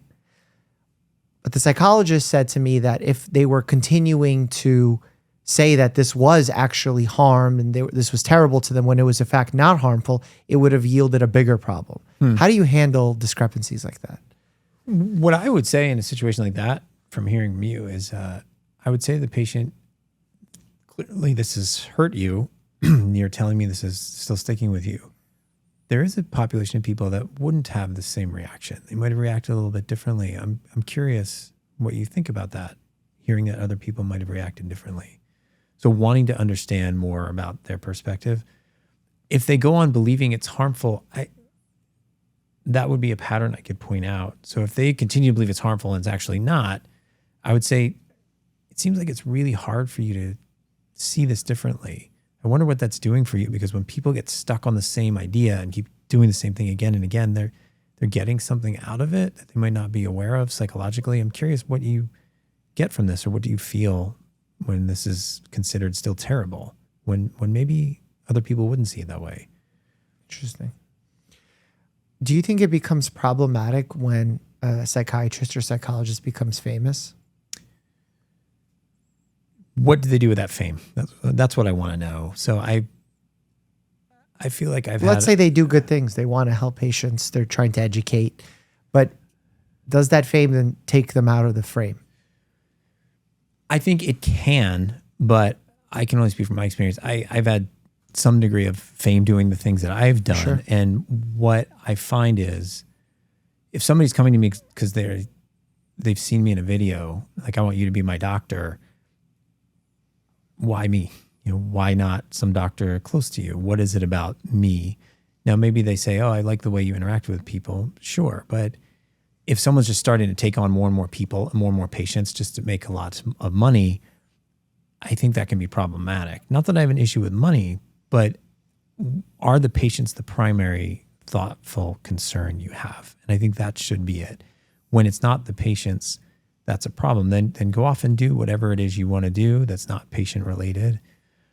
But I think the fame of the psychiatrist, if it comes into the room, it's part of the therapy. Like, what is it about this person wanting to be treated by me? Or if they say, I saw you in a video, then I'll say, oh, what, I'm curious, what brought you from seeing the video to calling me? What was it? And if it seems like, oh, I just wanted to see your real person, I am. So I think that can be a problem. The other thing is for the psychiatrist to realize a lot of people might reach out to you as a result of this. And if people are really in distress, you have to have some way of just reacting in a blanket wide way of saying, if you're in distress, I can't give medical advice to anybody, only my patients. So please realize that if you're reaching out to me in distress, I'm concerned about you, but I can't actually follow up with you. And even if you're not in distress, I can't follow up with everybody and offer advice. And it's not because I'm being a terrible person. I just legally can't. And I'm actually focused on the patients in my practice too right now. Yeah. I think about, I've had some guests on the show who were taking on patients for nutrition's sake, even though they weren't in the nutrition space, and they were getting all these great outcomes in their patients. And to me, I was like, well, is this just a selection bias? They're coming to see you because they read your book and they think you're awesome and that you're going to help them. Do their subjective issues go away once they're seeing the person who, quite literally, he said he could heal any condition with his diet?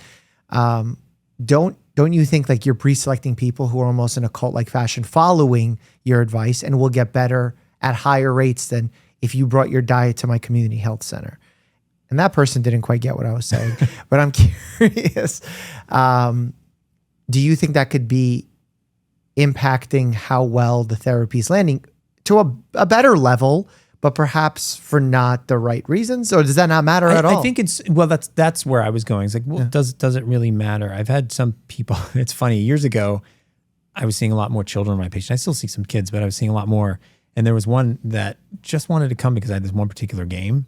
And I was saying to a colleague, I'm like, because we have this relationship in psychiatry called supervision, where you talk to somebody who's seasoned about your cases just to make sure if you have questions or issues, you can get some guidance. And I remember saying to a colleague of mine, they just want to come because I have this game. And the colleague said to me, so what? They're in your office. They keep coming back.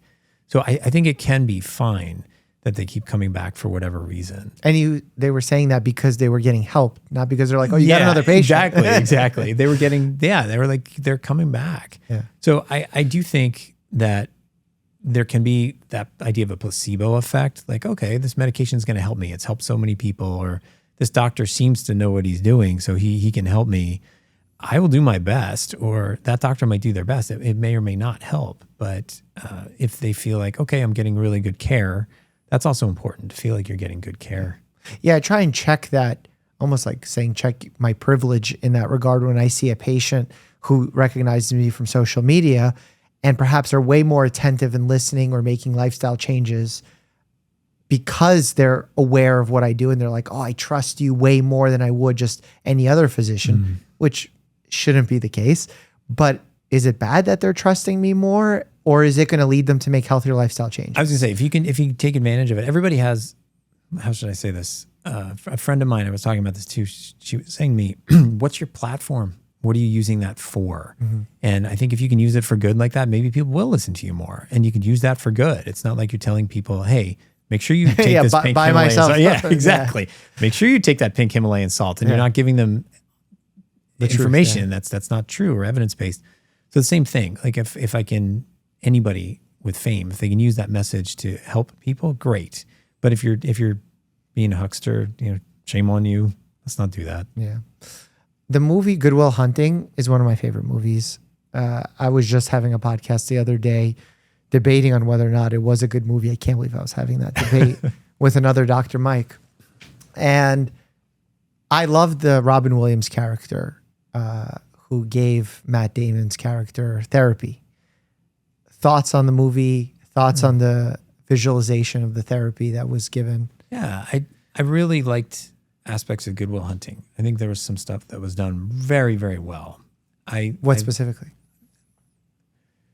I think that showing a patient first of all, Will Hunting's character came from a severely traumatic background. Seeing his hesitation to connect with people and seeing how Sean Maguire, Robin Williams' character, helped him figure that out over time was really cool. Like, that is what is supposed to happen, is you recognize how you might be doing the same thing again and again and pushing people away. Then you realize why you're doing it, and maybe you don't have to do it. So I really like that. What I found very interesting, and you might know this being a fan of the movie, is Robin Williams improvised a few things, more than a few things in that movie. The famous, my wife woke the dog up with a fart in the middle of the night, was improvised by him. And even the Matt Damon, you can see him laughing genuinely there in the movie. And another couple things that he did, he improvised. Psychiatry and therapy is kind of like improvisation too. And I think people respond to that movie because it felt so genuine. Robin Williams was so genuine in that movie. And that is what a good therapy can look like. You have a genuine provider, genuinely concerned about this person. I always laugh at the scene where Will Hunting is meeting all these psychiatrists and therapists and kind of poking at them all and getting them to say, I'm not going to work with you. He makes a comment about the artwork Sean has in the office that his wife has done. And he realizes, here's a soft spot. And so Robin Williams' character grabs him almost by the neck, puts his hands on him. That wouldn't happen in therapy. In fact, there'd probably be legal consequences. There were probably all kinds of things. But what I like is in the next session, when they do come, Robin Williams, he apologizes. And often I'll talk to patients, and my therapist will talk to me about this in life when I see people, they have big issues with their kids or other people. There's going to be rupture in your life. It's about the repair. And Robin Williams did a really good job of, this is the repair. I'm sorry, that shouldn't have happened. So I really like those moments. And I like how you start to see Will do things a little differently. I love the psychological parallels. He's hiding from people. He's been so hurt, doesn't want to be hurt. He's hiding as a janitor. And when he starts to solve the second problem that Professor Lambeau puts on the board, he's still kind of in the distance. He's running away. He runs away from that. So I like how that's brought up later. So these experiences the person has in real life show certain thoughts they have about themselves. I should be hidden. I don't want to connect to people. The one thing that in that movie I find funny too is the "It's Not Your Fault" scene, the famous scene. Breakthroughs in therapy don't necessarily look like that. They can. There can be a lot of tears, but it's not necessarily going to look like that. But again, the self-disclosure that he made allowed for a closeness. The closeness that he has with the therapist I really like. That's why I said again, because the importance of that relationship is emphasized in the movie. I like how Will Hunting is there and Robin Williams tells him, I gave up my ticket to the Game 6, the World Series. And he's like, really? So there was something to learn from that. I gave it up because it was important to me to connect with this person, this wife. I had to see about a girl. And so Will Hunting can understand that. So you can self-disclose to help the patient, not for him to say, oh, I'm so sorry you missed the game. That must have been terrible. So there are a lot of aspects of this movie that I really have liked. Do you think he shared too much of his personal life? Perhaps maybe not with that line, because that was so for the patient, but talking about his father being a mean drunk or any of these other aspects. Like, is it ever too far to start sharing aspects of traumas that you've had? That's debatable. I think in the movie, there's insight that the doctor, that Sean Maguire has into Will that allows him to know that's okay to share. And that comes from knowing your patient. If you're just sharing that willy-nilly with somebody, I think that's not helpful for the patient. But if I've gotten to know a patient and their issues over time, I might say, when I only reveal something about myself when I think it can be helpful. So I feel compelled to tell you that I had this experience and it really made me see things differently because I think it can help them see something differently. So I don't think he overshared in that case. If he started to go into, and then I cried, and then I was in my bed for this many days, I did this, then it becomes more about him. But when you share enough, so it's for the patient to grab onto and do something with for themselves, that's enough. What about from just the aspect of creating empathy and fostering that connection? Frequently, if someone has lost a parent or in kind of a similar but very disconnected form of loss or grief, a professional athlete that got injured and can no longer play their sport of choice, I tell them that I too lost a parent at a young age, or I too got injured when I was on my boxing journey. And it creates a moment of, wow, okay, so this person would actually see me differently because I know about their experience. Is that valuable? I think it is. But I don't go that detailed with a patient. I might say something like, they might say, I just lost my so-and-so. And I say, I'm terribly sorry. That sounds awful. And then they might keep talking, and I'll say something like, I know from personal experience and from seeing lots of people and seeing you, this must really hurt. Like, I leave it at that. They don't need to know which family member I lost or the details, because that becomes more about me. But in that case, there's a way to do it so that they have something that makes them see, oh, he gets it. Yeah. Because I have to do this quite often where someone has a torn rotator cuff, a meniscus injury in their knee. And I'm like, well, you don't need surgery. That's not guaranteed. 90+% recover with physical therapy and conservative management. I have a torn rotator cuff and issues with my meniscus. And look, I'm functioning quite well. So I try to use myself as an example. And that seems appropriate. Scenarios. Yeah. But it's obviously going to be very widely different depending on what you're using that for. Yes. And what kind of tool. Especially grief. I mean, everybody responds to grief differently. If you lost a loved one, for some people, they don't even acknowledge it for 6 months. Or for some people, they're angry. Others are sad. Others will tell me, I'm a bad person, I don't feel sad. So my experience has nothing to do with their experience. Yeah. Have you seen, speaking of bereavement and grief, the recent MrBeast video where there was a gentleman that was living in a secluded home away from family and loved ones and was trying to lose, Sam, 100 pounds? And in the midst of it, the personal trainer that they hired for him ended up dying. And they told him in the middle of this experiment, and he had a very viral reaction. I mean, over 100 million views, right, on that content now. Have you seen that? I have not. Oh, yeah. I would have been curious to show that to you, just to was it good to show that to the general public? Is that valuable? With all consent, obviously. He was for it. He wanted to continue on the journey. 1 month, 183 million views. Wow. On the long form. Wow. So imagine the clip version of that, what that is. So are those scenes that we need to be comfortable sharing more often, or is that something that needs to be kept private? I think it can go both ways. Are you trying to do this gratuitously to get 183 million views in a month? Or are you actually showing this because you can show people that there's grief and people grieve? And I think there can be a good side that comes out of it. Maybe you are showing it hoping for the views, but maybe you're also doing good at the same time.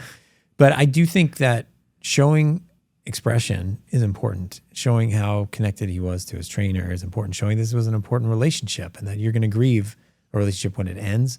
I think there can be good things from that. I'm often skeptical when I see somebody just trying to get views, but again, there can be good that can come out of it. For sure. Speaking of superheroes and villains, the Joker has been one of your hit reactions. Tell us about the Joker. What's going on in that movie with that character? What I find interesting is that movie, Dark Knight, is one that we've talked about. Colleagues and I've talked about, and even in the most recent Joker, talked about that. But there are all these different depictions of these characters. And I find that interesting because it's almost like when I see people on different days. One day they'll come in this way, one day they'll come in that way, and they might feel this. So it depends on the depiction. But the overarching theme of the Joker is that he is really a psychopath. So a psychopath is someone who's callous and uncaring. They will use people as pawns to get what they want in their lives. They really don't care about anybody else other than that person affecting them in a way that they want. So he really is a psychopath. And he's not psychotic. Psychotic means a break from reality, hearing things, seeing things, hallucinations, delusions. He doesn't have that. Now, there may be 1 or 2 stories out there in comics from the 60s that show something like that, or 70s or 80s, but he is not a psychotic individual. He is a psychopath. So I often use that as a starting point. He doesn't really belong in Arkham Asylum, which is the universe, the Gotham City equivalent to a forensic hospital where someone would go to get treatment for their mental health issues rather than get into the criminal justice system. He belongs in Blackgate Penitentiary. He belongs in a prison because he knows what he's doing. He knows what he's doing is wrong, and he continues to do it. So he's really a psychopath, and I think people are interested always to hear about that. With villains, when it comes to villains versus heroes, villains are unpredictable. We don't know what they're going to do. We know Superman's going to do the right thing. We know Batman's never going to kill anybody. We know Wonder Woman's going to do this. we don't always know what the villains are going to do. And the Joker seems to be one of the most unpredictable. Which depiction of the Joker was most interesting to you? I really like the Dark Knight Heath Ledger version. And my understanding was that previous to his death, they were actually going to have him in another movie. So I really liked his depiction. He was just creepy and scary and so callous. It was like, wow, this is a scary villain from Batman. I'm glad Batman's here. Yeah. I mean, it's been theorized and some people have debated it. Does playing a role that dark impact an individual's normal day mindset? I don't know. And I've seen those reports too. Jack Nicholson, even back to the 89 Batman, and other people saying this was really disturbing to play. Heath Ledger dying and the drug issues, and Jared Leto, I think, said something. I think if you immerse yourself in a dark world, it certainly can affect you. There was a time when I was doing some work that involved me seeing lots of very disturbing things, and it definitely did affect me. I was like, this world is pretty horrible. And so it affected me, and I was only doing this for, maybe a year or so, a little bit more. And yeah, when you're not. Yeah, is there some truth to the fact that when you smile, you get some of the same endorphins or neurochemical pathways start firing? And perhaps when you're exposed to that world, much like when you watch an athlete perform a task, your brain lights up as if you're performing the task, something along those lines. Yes, just smiling can make you feel better, can make somebody else feel better. There was some recent data that when you ask someone for help, their experience of that is the same way as if you had flirted with them. Yeah. So there's this endorphin rush, there's this feeling, wow, I can be useful to somebody, I can be important to somebody. So yeah, all of these things I think impact your. Do you think there are people that are out there trying to hack those mechanisms? In what way? I don't know, like pickup artists or con artists. Oh, I'm sure. Whatever. Yeah. I mean, yes. If you ever read The Game was the famous book. Yeah. One time. Yeah. People trying to figure out how to pick up women, pick up men, whatever from that. So yes, I'm sure. And con artists prey upon, and cult leaders even, that prey upon people who have psychological needs and feel like, okay, I can give this person a purpose and I give them jobs. Now I'll cut them off from the rest of their family and create this space in their lives just for me. So yes, people do try to prey on what people need. Yeah. Do you see in this world of preying on what people need any miracle snake oil promises to your patients that piss you off? Maybe you seem pretty level-headed. You don't get pissed off. Yeah, I try not to. I do. I save that for my own therapy. But I think whenever anybody's saying this is going to cure everything, this is going to cure everybody, I'm very suspicious. What about the word cure in psychiatry? So cure, that's a great question. What does cure mean? Does it mean you no longer meet criteria for this diagnosis? That could be. But what I often tell people, because they'll come into my office and they'll say, I want to leave all this behind. I don't want to deal with this ever again. And a conversation I frequently have with people is, I think we need to look at it differently. This is always going to be a part of you. It is always going to be painful when you think about this. How do we help you move along with it? So is that the cure? You learn how to move along with these things and you know how to dial down the volume like it's a radio knob. Like it's always going to be there. Just do we know how to mute it? Do we know how to get it so it's not affecting everything? So I think cure is really kind of an interesting thing. Mm-hmm. And you were saying that there's some people that claim to have cures? Yeah, I mean, I've seen like this diet will help you. Maybe it will, but it's not going to cure this or that. Are you thinking of the recent research surrounding keto diet? Oh, no, keto diet actually I have seen help. It's keto diet. Say. There's evidence. Sure. Again, if there's evidence behind these things, I'm absolutely for it. So there's keto diet suggesting it's beneficial for people on seizures that have had seizures even, and is protective against that. I think that there can be improved mood with vitamin D. It's not going to cure depression, but it might improve your mood. Maybe it's a piece of something else. Although I have had a patient say, yeah, my mood did go, I no longer had depressive symptoms with vitamin D. It doesn't mean that everybody needs to take vitamin D in that. Sure. So I think that's the thing to think about. So there are no like specific supplements out there that are like, this is your mental health supplement. And I haven't seen that. No, and usually I'll tell people, the issue I have with supplements is you don't always know what's in them because they're not FDA regulated. But there can be supplements that we can use, that there's supplements they add to something. So if you take a supplement, magnesium might help people feel calmer. That's certainly one. L-theanine is another one. Maybe it helps with sleep. So all of these are supplements, but they're not going to necessarily do everything. And when I see something like this will cure all depression, like, I don't know about that. Yeah. Something stuck in the back of my mind when you were defining the word psychopath. I feel like listeners or viewers might hear your definition of that and be like, oh, I dated one of those. Yeah. Is that... I've been asked this before. So the psychopath term means essentially people say you were born that way. Sociopath, we used to say, means over time society created and morphed you into that. We kind of use them interchangeably now, is really psychopathic or sociopathic, and it doesn't necessarily mean you're born that way or society created you that way. There's an idea that sociopath adapted to that behavior because it helped them survive in the world around them.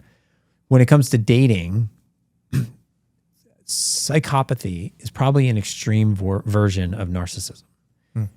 One of the traits for narcissistic personality disorder is you lack empathy.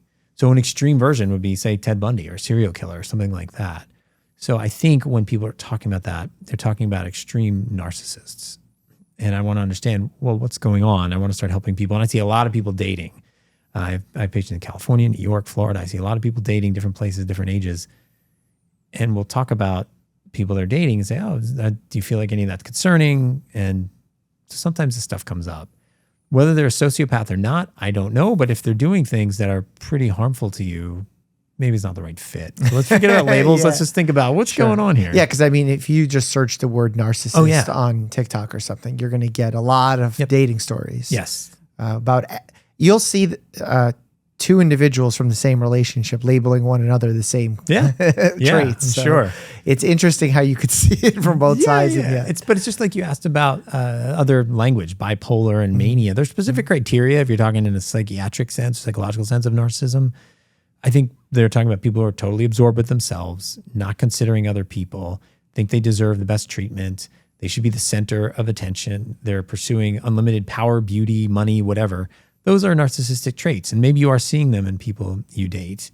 Are you displaying them also? Or what's happening? So Makes sense. What do you think primary care doctors should do better when it comes to mental health? What I would love to see more of is I'd love to see psychiatrists and primary care doctors talking more and saying, this is how you might ask about this. I'd love to see primary care doctors say, are you having any thoughts of suicide? Are you having any thoughts of harming yourself? And following up with those questions too. I'd love to see them not leading the patient in answers. Like, are you having any of this? Like, not nodding their head, but like just ask the question and then see what patients are saying. It doesn't have to all be forms. That's one way to do it. But like the PHQ-9s, the PHQ-9, you don't like those? No, I like them, but I'm saying it doesn't have to be only that. Like if you look at it and it's low score, I would still ask your patients. Say, I noticed on here you wrote these things down. Just want to check, have you been feeling lately? Just asking that question. Now, I understand the reason primary care doctors don't. Limited amount of time, huge amount of patients. But I think maybe asking things like that, how have you been feeling lately mood-wise? I do see now in primary care offices, which I really like, I think they're going in this direction, the person initially taking vitals, the nurse or an NP or whomever it is, will say, how are things at home? Having any concerns about safety at home? Similarly, they would ask, how's your mood? Are you having any depressive they do thoughts? like a PHQ-2 or something a shortened like that. version. So, and then intimate partner violence, obviously. Exactly. Screening is something that we do. So I honestly think keep continuing to do that, maybe add more detail if you're noticing something with the patient. Don't just rely on the form. If you see something with the patient, ask more. And then also don't be afraid to reach out to your mental health colleagues. Be like, hey, I'm concerned about this. Asking men about eating issues would be great. Tell me more. Saying things like, how much are you eating? What are you eating? What does a typical day look like? Because there are eating disorders that are presenting in men, restricting food and trying to sculpt their bodies in a certain way, teenage boys in particular. So I would ask about that for teenage boys. I think that would be important. I think also asking, quite frankly, asking about porn, online, things like that. Like how much time are you spending watching the internet? How much time is spent? Is that a porn? growing issue in patients? Yes. Yeah. In what way? I think a couple ways. Teenage boys and girls, exposure to porn at earlier ages, looking at it, not really understanding at that age what it is. I think it can be an addiction for men in particular. Same for women, but I tend to see more men with that issue. It can also get in the way of realistic expectations. sexually with partners, that they want their partner to do certain things they see in videos. Or I've had a ton of people that are dating in my practice tell me, yeah, when I'm with these people sexually, they all need porn to get off. And I want to be with somebody that doesn't need that. Or they'll say things like, yeah, they have these crazy ideas and they want to do things that I want no part of. So I'm having to tell people, okay, when you're dating, maybe you should set some ground rules with your patients. Set some ground rules with your partner. Say things like, all right, look, no hitting, no biting, no spitting, and I don't want any derogatory language. Sure. So asking people actually about these things, I think, is becoming more and more important. In terms of partner communication, do you ever do partner therapy, group therapy, or couple therapy? Couples therapy is one of my favorite things to do. Oh, really? Why is that? Yeah, I think it's so interesting to have two people who at some point, and hopefully still, love each other and are really having a hard time understanding each other, because inevitably what I see is they're going through things that are very similar to each other and they're not knowing how to talk about it. And I want to give space for them to understand each other in ways they never have before, and to talk about each other and think about each other in ways they have not even considered. Trying to point out that while you're seeing your husband having a tantrum, let's figure out what he's actually feeling in the moment. And then he can say things like, I feel totally alone. I feel totally disconnected. And then being able to say to the partner, do you hear what your husband's saying? He feels totally disconnected to you. Yes, you're seeing all this childish behavior. And no, that is not a good way to get your partner to want to go back to you. But can you see that he just feels totally alone? Here's a very interesting question. I'm going to phrase it the way that I am purposefully. Is a good outcome of couples therapy ever that the couple separates? Yes, I think so. If they're doing so much damage to each other. But amicably. Like that it was, oh, wow, this went great. This person's awesome, but we realize we're not right for each other. I think Does so. that happen? Yeah, I think if for them it feels right, if for their kids, if they have kids, it is right. Why is it wrong? Because I wanted them to stay together? Well, no, in the sense of does that actually happen, or is that some fairy tale that I'm I think there are times when people come in and say, look, I've had people call me, we're going to get divorced. We want to know how to do it in a way that's going to help our kids and not hurt them. So I think sometimes they come to me with that idea, or they get referred to me with that idea. It's often when I see people, they really do want to stay together. If it's really contentious, I'll say, all right, you need to stop, wait, and then it gets a little bit more heated, and that's hard. Or with families, because you asked about not just couples, but I see families and groups. When I'm seeing a kid, I sometimes have to sit with the parents. Now, if the parents are together, I'll meet with them and talk to them about their kid. If they're divorced, I will try to meet them separately, because what use is it to put them together? But what I'll do is I'll say things like, okay, I spent about 10 minutes with you. If your child who lives with you feels any degree of discomfort the way I feel after spending 10 minutes with you, there's really a problem, because I feel completely ignored and your child lives with you. So I just wonder if you're really ignoring them. So I think in those moments when there's more than one person in the room, I really like that there's different dynamics, and I could point out to them, look, right now what's going on is you're saying this, you're not even hearing this person, and you're saying this and he's not even hearing you. So we need to figure out what's happening. So it's the idea of, all right, let's work together. I think they've missed feeling work together in a while. What's the right way, or what's the optimal way to get divorced so that it impacts children less? And is that even possible? I think that the teaching has always been how the parents communicate during and after the divorce is most important. To each other? The kids, yes, to each other. So if you're horrific to each other, that is going to impact your children much worse than if you can be civil and if you can be amicable. And that takes some restraint. So if that means you limit the amount of time you have with your partner, fine. But I think that was what we were taught impacts the kids.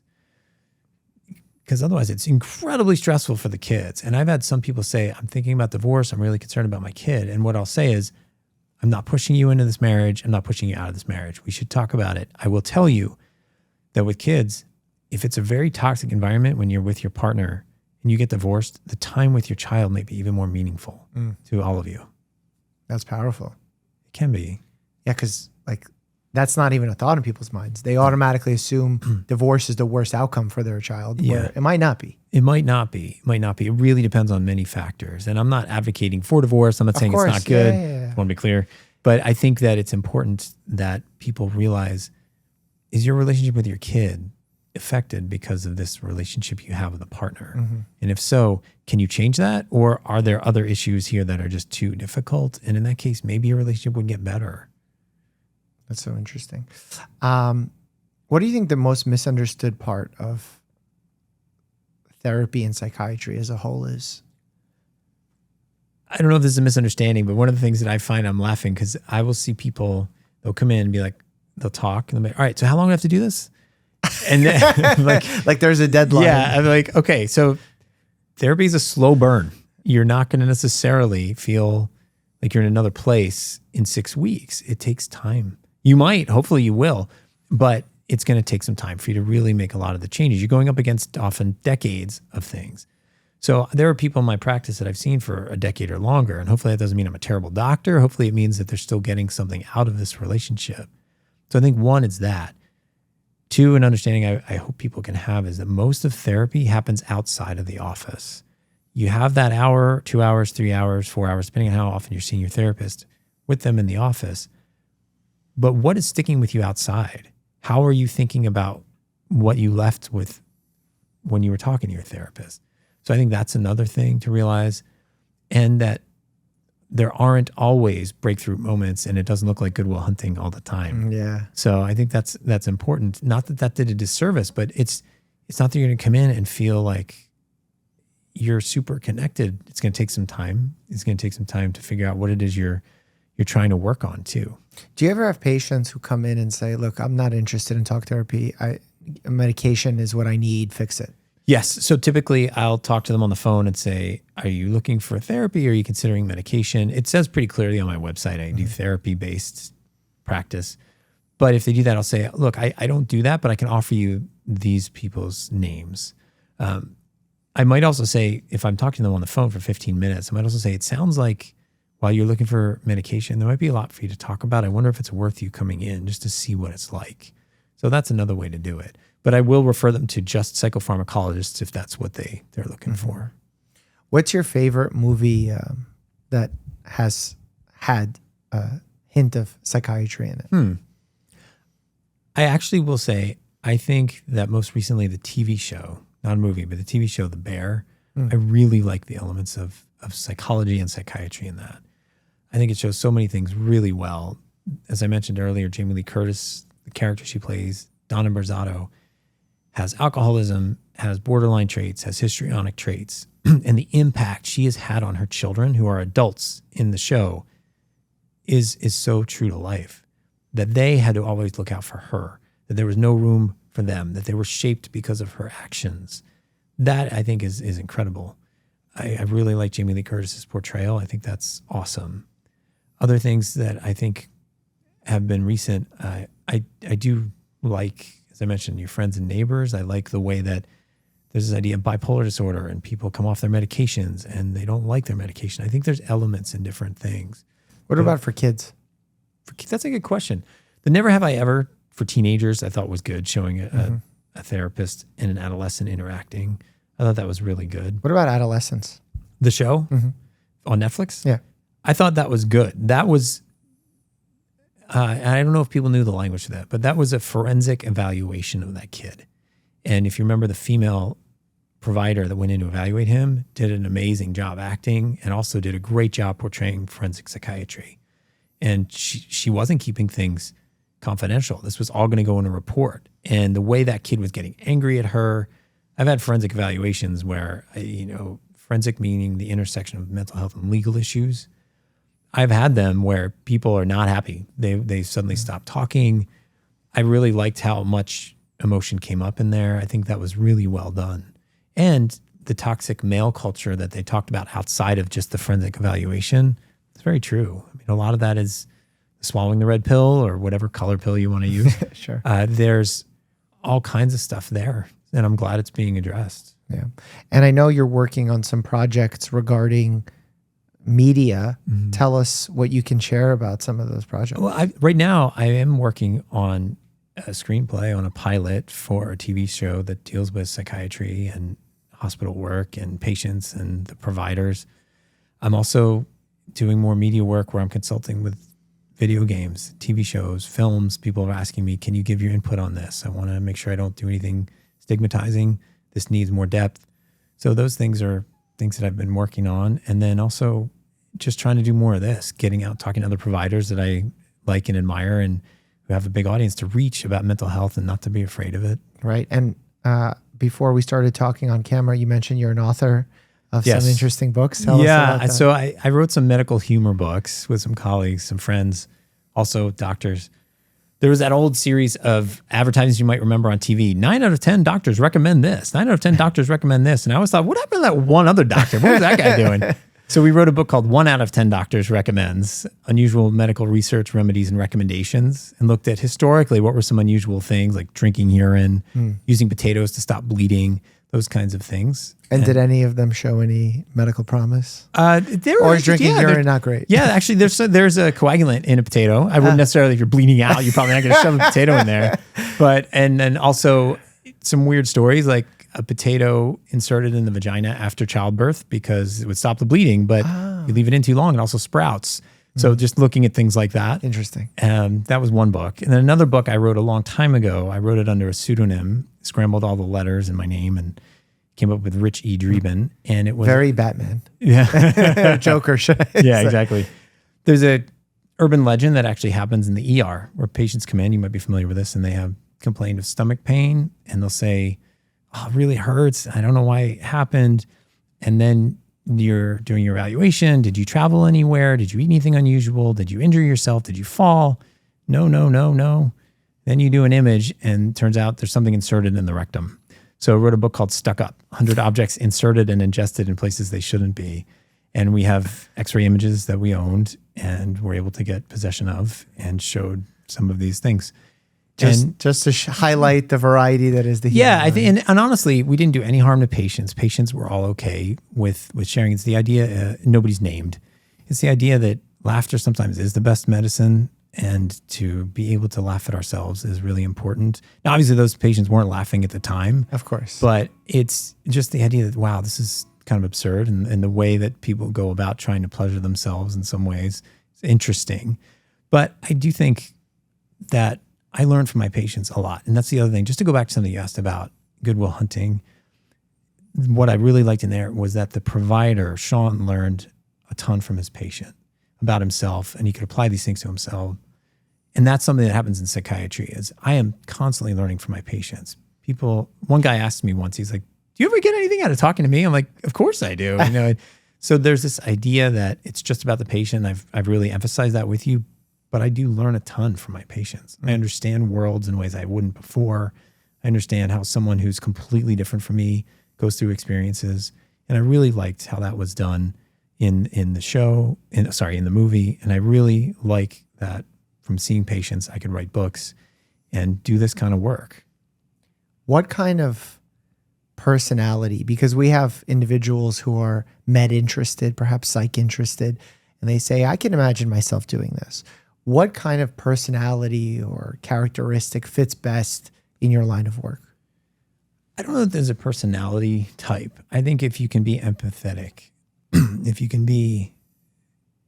you're able to understand yourself and tolerate yourself and your own emotions, know what those are so that you can be in a position to help somebody else with that. I think that's so you need a high level of self-control, and high regulation. EQ, I think, a high emotional quotient. Yes, I would say that would be best. But if you don't have that, there are other ways you could practice psychiatry. But I do think if you're going to do therapy, you really need to be able to sit with somebody, and that can be really painful, really painful. If you're sitting with somebody who's just lost a child, if you're sitting with somebody who's, I don't know, dealing with all kinds of pain, just to be able to sit with that, it can be really hard. And then to realize, and I'm still learning this, my therapist is often telling me this, sometimes just being with someone is enough.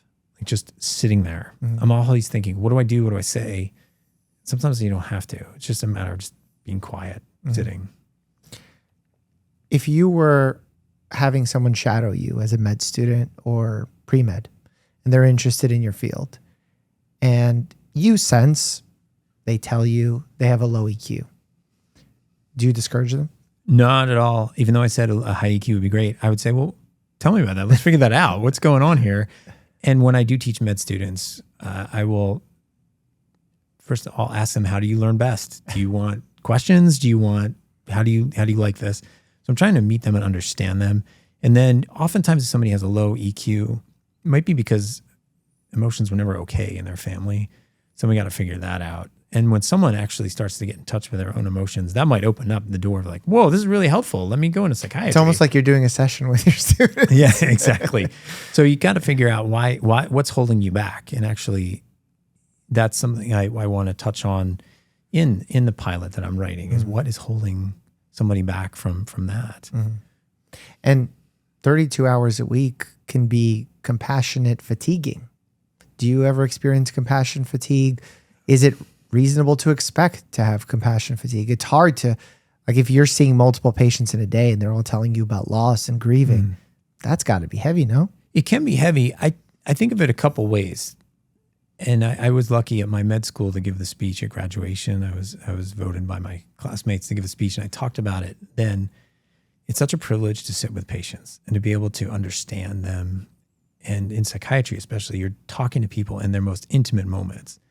They're sad, they're happy, they're married, they're divorced, they've lost somebody, they've sold their company, they've created a business, they're a household name now, all those things. They made a professional team. So I find it a privilege, and I always remember that. And that helps me with any kind of compassion fatigue. It's like, I get to do this, and they're choosing to do this with me. They could choose anybody that's in the mental health world, and they've chosen me. So that helps me. The thing I get most fatigued with is not so much compassion. It's more the focus for 50 minutes on somebody. Because I have 50-minute sessions. Some therapists do 45.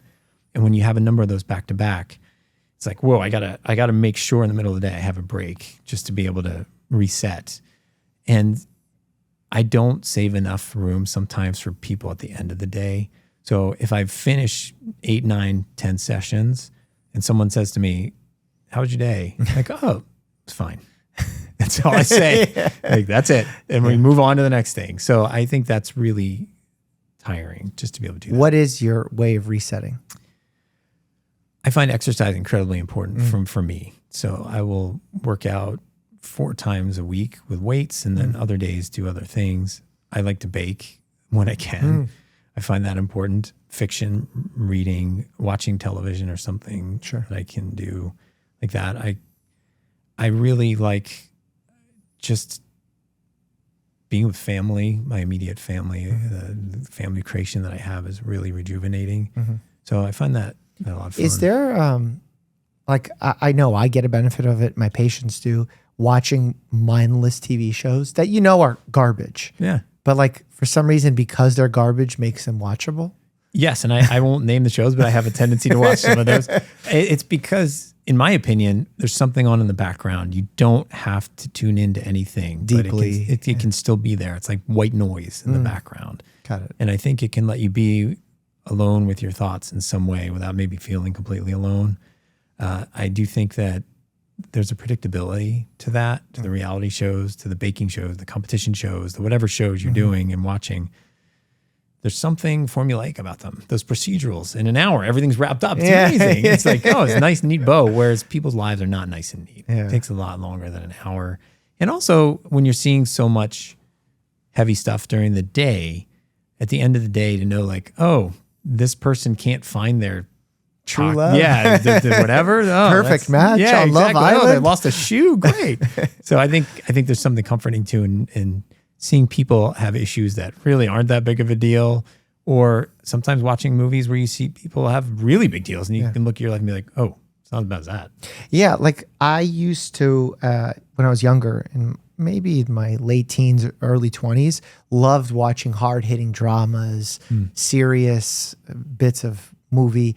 And then like now I come home after a long day and there's like, oh, best drama award. I'm like, God, I can't watch a sad drama. Like, where are the silly, stupid comedies? Exactly. Like, it's the same thing.